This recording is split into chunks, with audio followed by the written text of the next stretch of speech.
عورتوں سے کثرت سے بات چیت کرنے اور ان کے پاس زیادہ دیر بیٹھنے سے پرہیز کریں۔ اگر تو 10 برس تک بھی بھوکا رہے اور تیرے پاس کھانے پینے کے لیے کچھ نہ ہو تو پھر بھی علم سے منہ نہ موڑنا۔ عام لوگوں کے سامنے اونچی آواز سے نہ ہنسا کریں اور نہ ہی بلا وجہ لوگوں کے سامنے مسکرایا کریں، اس سے تیرے روب میں کمی آئے گی۔ تم پر جو نصیبتیں نازل ہوتی ہیں تیرے گناہوں کا نتیجہ ہوتی ہیں۔ اگر لوگ تمہیں کسی مصیبت میں نہیں ڈالتے تو تمہیں بھی چاہیے کہ تم بھی انہیں کسی مصیبت میں مت ڈالو۔ بخیل شخص عادل نہیں ہو سکتا اور نہ ہی اس کی گواہی قابل قبول ہوگی۔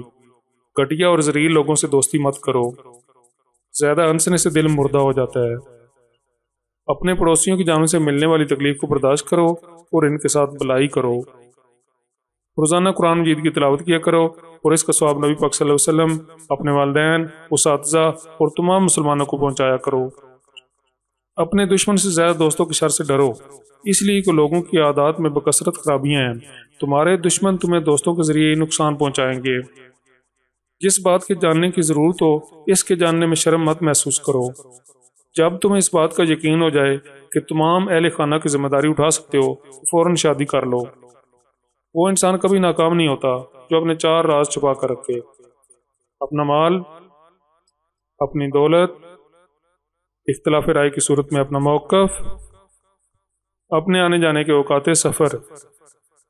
بازار یا مسجد میں بیٹھ کر کھانے پینے سے مکمل پرہیز کرو۔ اسی طرح عام پانی پینے کی سبیلوں سے، عام بازاری پانی پلانے والوں سے پانی لے کر پینے سے پرہیز کرو، اس لیے کہ وہ صفائی کا خیال نہیں رکھتے۔ اگر ابھی تک آپ نے میرے چینل سبسکرائب نہیں کیا تو آپ سے گزارش ہے کہ چینل کو سبسکرائب کر لیں، بیل کے سائن کو بھی کلک کر لیں تاکہ آنے والی ہر ویڈیو کا نوٹیفیکیشن آپ کو ملتا رہے۔